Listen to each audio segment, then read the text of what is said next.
दोस्तों, air fryer खरीदना सुनने में काफी सिंपल लगता है। कैपेसिटी देखो, ब्रांड देखो, रिव्यू देखो और खरीद लो। लेकिन यहीं पर सबसे बड़ी गलती होती है, क्योंकि 6 लीटर का एयर फ्रायर जरूरी नहीं कि 4 लीटर वाले से बेटर हो। और दो एयर फ्रायर्स की कैपेसिटी और वॉटेज सेम होने के बावजूद दोनों में फूड की क्रिस्पीनेस और कुकिंग काफी अलग हो सकती है। अगर आप एक एयर फ्रायर खरीदने वाले हैं तो इस वीडियो को पूरा देखिए। सबसे पहले मैं आपको क्विकली ये बताऊंगी कि एयर फ्रायर खरीदते वक्त हमें किन किन बातों का ध्यान रखना होता है। उसके साथ ही मैं आपको ये बताऊंगी कि टॉप बेस्ट 5 एयर फ्रायर्स कौन कौन से हैं, और इनमें से एक ऐसा भी है जिसे मैंने 6 महीने पर्सनली यूज किया है, और उसके साथ मैं आपको अपना रियल एक्सपीरियंस भी बताऊंगी। तो चलिए वीडियो को शुरू करते हैं। तो सबसे पहले बात करते हैं कि एक एयर फ्रायर को खरीदते वक्त हमें किन किन बातों का ध्यान रखना चाहिए। सबसे पहले बात करते हैं एयर फ्रायर की कैपेसिटी की। अगर 1 से 2 लोग हैं तो 4 लीटर की कैपेसिटी काफी है। अगर फैमिली में 3 से 4 मेंबर हैं तो 4 से 6 लीटर काफी प्रैक्टिकली रहेगा। अगर फैमिली बड़ी है या आप एक बार में ज्यादा खाना कुक करते हैं तो 6 लीटर या उससे ज्यादा की कैपेसिटी देखना बेहतर रहेगा। लेकिन सिर्फ लीटर्स ही देख के एयर फ्रायर मत लेना। एक्चुअल यूजेबल बास्केट का एरिया देखना भी काफी जरूरी होता है, क्योंकि ज्यादा चौड़ी बास्केट में फूड को स्प्रेड करने के लिए ज्यादा स्पेस मिलती है और एयर सर्कुलेशन और क्रिस्पीनेस ज्यादा बेहतर हो सकती है। और अगली सबसे इम्पोर्टेंट चीज है कुकिंग परफॉर्मेंस। एयर फ्रायर का सबसे इम्पोर्टेंट काम है कि फूड को बाहर से क्रिस्पी और अंदर से कुक करना, और इसके लिए 1500, 1700 या 2000 वॉट देखकर मत लेना। एयर फ्लो और हीटिंग डिजाइन भी उतनी ही इम्पोर्टेंट है। इसी के साथ अगर एक्स्ट्रा फीचर्स की बात करें तो auto shut off, overheat protection और कूल टच हैंडल जैसे यूजफुल फीचर भी इम्पोर्टेंट है। और विविंग विंडो या एक्स्ट्रा प्रीसेट्स भी काफी अच्छे हैं। बस अगर आप ये सारे पॉइंट्स को ध्यान में रखते हैं तो एक एयर फ्रायर को चुनना काफी इजी हो जाता है। तो चलिए अब बिना ज्यादा टाइम वेस्ट किए हुए एक्चुअल रिकमेंडेशंस को शुरू करते हैं। जो मेरी सबसे पहली और 10,000 रुपए के प्राइस रेंज के अंदर सबसे बेस्ट रिकमेंडेशन है वो है फिलिप्स का NA231 6.2 लीटर कैपेसिटी। अगर मुझे मेजॉरिटी इंडियन फैमिलीज के लिए एक बैलेंस्ड बेहतर एयर फ्रायर चूज करना हो तो मेरी ओवरऑल चॉइस होगी फिलिप्स NA231। इसमें आपको मिलती है 6.2 लीटर की कैपेसिटी और 1700 वॉट की पावर। तो 3 से 5 मेंबर्स की फैमिली के लिए ये काफी प्रैक्टिकल और अच्छा साइज है। फिलिप्स की रैपिड एयर टेक्नोलॉजी और starfish design better air circulation और इवन कुकिंग में काफी हेल्प करती है। और इसका एक फीचर जो मुझे पर्सनली काफी अच्छा लगता है वो है इसका विविंग विंडो। आप कुकिंग के दौरान फूड को बाहर से ही देख सकते हैं बिना बकेट को बार बार बाहर निकाले हुए। अगर फंक्शंस की बात करें तो इसमें air fry, bake, grill, roast, reheat, defrost, dehydrate और कीप वार्म जैसे मोड्स मिलते हैं। साथ ही 13 कुकिंग प्रोग्राम्स और साथ ही 60 डिग्री सेल्सियस से लेकर 200 डिग्री सेल्सियस तक की टेम्परेचर रेंज मिलती है। बास्केट डिशवॉशर सेफ है और इसके साथ 2 साल की वारंटी भी मिलती है। तो अगर आपका बजट करीब 10,000 है और आपको फीचर, परफॉर्मेंस और ब्रांड रिलायबिलिटी का अच्छा बैलेंस चाहिए तो फिलिप्स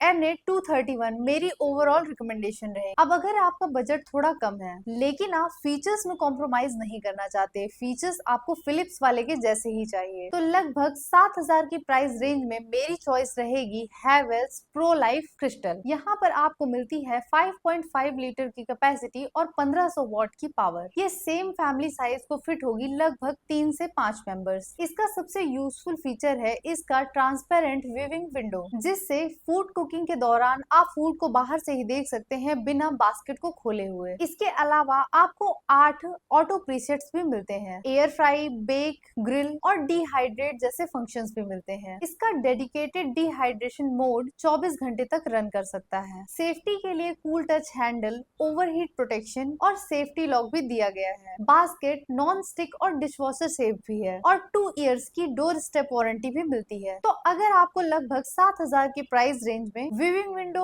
यूजफुल फीचर्स और ब्रांड सपोर्ट चाहिए तो हैवेल्स प्रो लाइफ क्रिस्टल एक अच्छा ऑप्शन है। लेकिन अगर इसी 7,000 के बजट में आपकी प्रायोरिटी कैपेसिटी है तो अमेरिकन माइक्रोनिक्स का 6.5 लीटर काफी इंटरेस्टिंग हो जाता है। यहाँ आपको मिलती है 6.5 लीटर की कैपेसिटी और 1700 वॉट की पावर। इसलिए लार्ज पोर्शंस और फैमिली साइज बैचेस के लिए ये काफी प्रैक्टिकल ऑप्शन है। डिजिटल कंट्रोल के साथ 8 प्रीसेट मेन्यूज भी मिलते हैं और air frying, bake, grill, roast और डिहाइड्रेशन जैसे मोड्स भी मिलते हैं। टेम्परेचर 200 डिग्री सेल्सियस तक जाती है। Auto shut off, cool touch handle जैसे सेफ्टी फीचर्स भी मिलते हैं। तो अगर आपका फोकस है कि कम बजट में बड़ी कैपेसिटी और ज्यादा पावर, तो अमेरिकन माइक्रोनिक काफी अट्रैक्टिव ऑप्शन है। लेकिन हाँ, फिलिप्स और हेवेल्स के मुकाबले इसका सर्विस नेटवर्क उतना स्टेबलाइज्ड नहीं है, इसलिए खरीदने से पहले आफ्टर सेल सपोर्ट जरूर चेक करें। सो अब चलते हैं नेक्स्ट प्रोडक्ट की तरफ। अगर आप कपल हैं या बहुत छोटी फैमिली है और बहुत ज्यादा कैपेसिटी की जरूरत नहीं है, तो फिलिप्स NA120 एक प्रैक्टिकल ऑप्शन है। इसमें 4.2 लीटर्स की कैपेसिटी और 1500 वॉट की पावर मिलती है। फिलिप्स की रैपिड एयर टेक्नोलॉजी के साथ air fry, bake,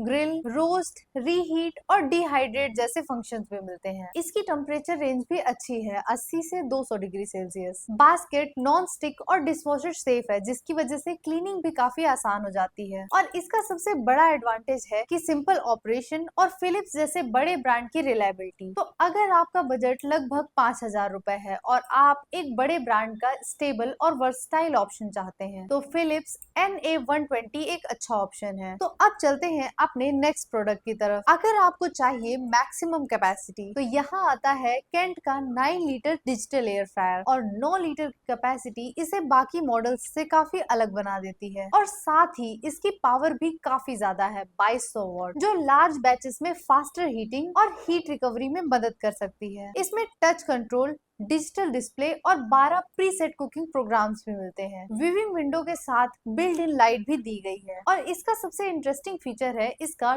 dual heating element, यानी हीटिंग ऊपर और नीचे दोनों तरफ से होती है, जिससे लार्ज क्वांटिटी में हीट डिस्ट्रीब्यूशन ज्यादा कंसिस्टेंट होने का फायदा मिल सकता है। बेक, ग्रिल, रोस्ट जैसे फंक्शंस भी मिलते हैं। तो अगर आपके घर में रेगुलरली ज्यादा क्वांटिटी में कुकिंग होती है, फैमिली गैदरिंग होती है, या आप एक ही बैच में ज्यादा खाना बनाना चाहते हैं, तो केंट 9L डेफिनेटली कंसीडर करने लायक है। सो अब आते हैं अपने एक बोनस प्रोडक्ट की ओर। अगर आपका बजट ही सबसे बड़ी रिस्ट्रिक्शन है और आप सोच रहे हो कि मुझे कम से कम पैसे में एक डिसेंट और रिलायबल एयर फ्रायर चाहिए, तो आप सोलारा 4.5 लीटर एयर फ्रायर देख सकते हो। इसका प्राइस आम तौर पर 3200 रुपए के आसपास रहता है। ये वही एयर फ्रायर है जो यहाँ मेरे साथ टेबल पर रखा हुआ है। मैंने पर्सनली इसे लगभग 6 महीने यूज किया है, और ऑनेस्टली इस बजट में मुझे इसका परफॉर्मेंस काफी अच्छा लगा। इसमें 4.5 लीटर कैपेसिटी, 1500 वॉट की पावर, डिजिटल टच कंट्रोल्स और सी थ्रू विंडो, और उसी के साथ 10 प्रीसेट मेन्यूज भी मिलते हैं। यानी कि इतना कम प्राइस होने के बावजूद भी इन्होंने सारे फंक्शंस भर भर के दिए हैं। और इसके साथ ही हमें इसमें लाइट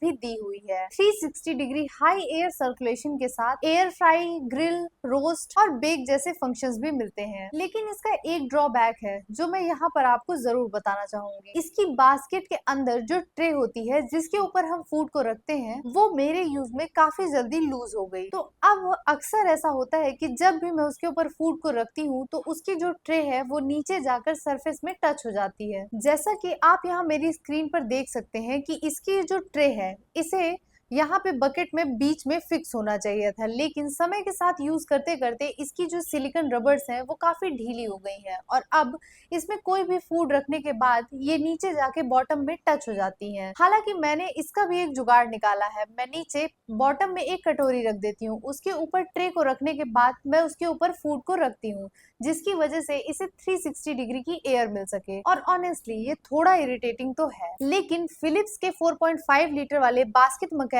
में ये प्रॉब्लम नहीं आती। सो 4.5 लीटर वाली साइज में अगर आपका बजट काफी टाइट है तो आप सोलारा ले सकते हैं, और अगर आपका बजट काफी अच्छा है तो आप डेफिनेटली फिलिप्स की तरफ जा सकते हैं। सो अब बात आती है फाइनल वर्डिक्ट की। तो दोस्तों, मैं यहाँ पर पूरी ही लिस्ट को बहुत ही शॉर्ट तरीके में समराइज करूंगी। अगर 10,000 की प्राइस रेंज में ओवरऑल बेस्ट बैलेंस्ड ऑप्शन चाहिए तो वो है फिलिप्स NA231। 7,000 के आसपास Havells pro life crystal features और विविंग विंडो के लिए। और अगर इसी 7,000 की प्राइस रेंज में आप ज्यादा कैपेसिटी देख रहे हैं तो आप अमेरिकन मैक्रोनिक 6.5 लीटर की तरफ जा सकते हैं। अगर आपका बजट 5,000 के आसपास है तो आप फिलिप्स NA120 स्मॉल फैमिलीज और रिलायबल ब्रांड के लिए जा सकते हैं। वहीं अगर आप मैक्सिमम कैपेसिटी चाहते हैं लगभग 9 लीटर तक की और आपका बजट है 8,500 रुपए, तो आप केंट 9L की तरफ जा सकते हैं। और अगर बजट आपका सबसे बड़ा रिस्ट्रिक्शन है तो आप सोलारा का 4.5 लीटर वाला 3200 रुपए में ले सकते हैं। बस बास्केट वाली बात लिमिटेशंस में ध्यान रखना। मेरी रिकमेंडेशंस के साथ साथ ये वीडियो भी यहीं पर खत्म होती है। मेरी आपसे एक रिक्वेस्ट है, मेरे अभी सिर्फ 340 सब्सक्राइबर्स हैं, तो अगर आपको ये वीडियो पसंद आई हो तो प्लीज मेरे चैनल को सब्सक्राइब कीजिए। आपका एक सब्सक्राइब मेरे चैनल को आगे बढ़ाने और इसे बनाए रखने में बहुत मदद करेगा। और नीचे कमेंट बॉक्स में मुझे जरूर बताएं कि आप कौन सा एयर फ्रायर ले रहे हैं। और मेरे चैनल को सब्सक्राइब करने के लिए एडवांस में थैंक यू। मिलते हैं अगले वीडियो में, तब तक के लिए बाय बाय।